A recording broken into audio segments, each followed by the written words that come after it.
Hello everyone, I'm drberkkkaratas. There are some myths about masturbation, as you know. Even though these are very outdated, dating back 300 years, they are still being asked today. Just before I started filming this video, I was looking at the comments on YouTube and someone asked if masturbation causes mental retardation and low IQ. Is that true? Where did these come from? Is there a scientific basis for these? We'll look into that together. We'll take a look at that. This is our topic. Now, this all started in 1712. Actually, up until 1712, meaning until the early 1700s, humanity didn't have a problem with masturbation. They were suggesting that this shouldn't be done, and there were some penalties for those who did, but there was no healthy connection to the issue. This is completely related to social and cultural reproduction, you know, this sacred fluid that enables human creation. It was being discussed that it shouldn't be expelled outside, that expelling it was bad and so on. But things changed after 1712. Things started to enter the health field a bit. Then it progressed rapidly. Of course, it peaked in the early 1900s. Then, through medical and scientific studies, it was revealed that this was not the case. After 1966, it really declined. Is it over? No, it hasn't ended. Where did it all start? The issue started in 1712 in the back streets of London with a pamphlet or brochure that came from Judaism related to onania, which means masturbation. The word itself doesn't mean masturbation, but let's say its interpretation is this. In the back streets, there was a pamphlet or brochure that came from Judaism related to onania, which means masturbation. The word itself doesn't mean masturbation, but let's say its interpretation is this. A pamphlet or brochure like this was published. The author is unknown. It's not clear who wrote it. Of course, there were some publishing houses behind it, and they are known. They said that physically masturbation causes physical and mental problems. They listed the diseases. In fact, they even sold the medicines along with the book. This was, of course, driven by serious commercial concerns, and then there were supplements published. In these supplements, the sale of medicines continued. Some pharmaceutical companies claimed that they were making better medicines, etc. This is how it all started, and it really spread all over the world from here.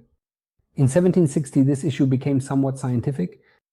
Well, Samuel Tissot perhaps contributed significantly to the acceleration of this issue to its peak. He published a book called Onanism. He said here that this is the cause of all kinds of He said it is the cause of mental, physical, and all kinds of diseases. He said that the brain loses too much blood, and because of this, people go crazy, he said, and they end up committing suicide. He said it leads to masturbation neurosis. Of course, he wasn't the only one who said that. So, look here. The founder of American Pediatrics, Abraham, and the American psychology student, Granville, all of them agreed with this. Many other people joined in. There were people who disagreed with this, but they were in the minority. Look, what were the beliefs during that time, especially after 1875 in the 1900s? If you masturbate, you'll go crazy. You become sexually deviant. There will be stunted growth. Look, remember today people are asking, it causes acne, it causes nail-biting disease. It causes epilepsy, it causes blindness. It even goes as far as bedwetting. So they said that masturbation is the cause of all the diseases you can think of. Friends, of course, medicine has advanced. Sigmund, Freud, Kraft, Howard, Ellis, these are considered the founding figures of serious psychoanalysis. In their research, scientific studies, and clinical investigations, they said that the real issue isn't about doing it, but rather not doing it creates a significant problem. It restricts people's sexual lives. In their research, scientific studies, and clinical investigations, they stated that the real issue isn't about doing it. Rather, not doing it creates a significant problem. Restricting individuals' sexual lives to prevent masturbation or to punish it or to impose certain social or religious beliefs about it. On the contrary, it leads to neurosis and even suicide. What they actually want to say is that if you suppress this behavior, and people continue to do it openly despite your suppression, then certain psychosexual disorders occur. That's why they say that this behavior actually needs to be practiced. So it causes certain psychosexual disorders. That's why they say that this behavior actually needs to be practiced. This is said, but it doesn't get an immediate response. When does it get a response? American biologist and zoology professor Alfred Charles Kesey traveled all around America in 1948 and 1953. He travels around America conducting surveys and studies. He finds many things, you see. regarding homosexuality, transgender issues, and so on. But he says that 92% of men and 62% of women masturbate. He says that if this old habit, the old thing we know, masturbation drives you crazy, then all men must be sick, they must be going insane, and so on. But that's not the case. So all men must be sick, they must be going insane, and so on. But there's no such thing. In fact, people I spoke to, they say that when they masturbate, it reduces their psychosexual tension and they feel relaxed.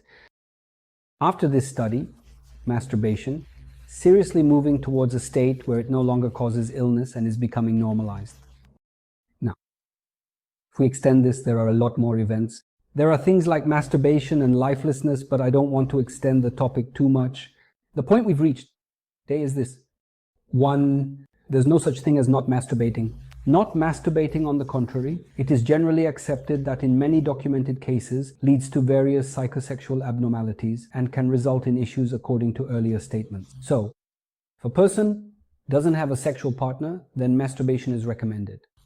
If a person has a sexual partner and a regular sexual partner, then masturbation is not recommended. Of course, when it comes to masturbation, we're talking about doing it correctly. I always say this. If done incorrectly, meaning atypical masturbation, we refer to the issues that arise in sexual relationships as traumatic masturbation syndrome. If done incorrectly, it can lead to a number of problems. Masturbation has now been scientifically proven to be humanity's first sexual inclination and experience. And right now we use masturbation, which was once banned and considered to be done in certain ways, as a means to change behavior, especially in changing premature ejaculation behavior or normalizing atypical masturbation. So as a result, this is still being asked. Preparing this video is definitely challenging for a person. So 300 years have passed. In 1712, someone made a claim, and then others came up with things to sell drugs through commercial agreements with various people. Even big men, professors, have gone along with this. But we know that the situation is not like that. Unfortunately, as I wrote here, over 300 years ago, this was thrown into the pit with no medical or scientific basis, purely for commercial gain. Masturbation myths, we still haven't been able to get this out. But hopefully by making videos and talking about these things everywhere, we will get rid of them. Sometimes they say, Professor, don't respond to that. It makes you mentally slow. I'm trying to give, when I see it, I say, no, it won't happen. Because fortunately, this belief still continues. We need to put an end to this now. As long as masturbation is done correctly, at the right time, in the right place, and in the right way, it is a perfectly healthy act. It prepares you for sexual life. Thank you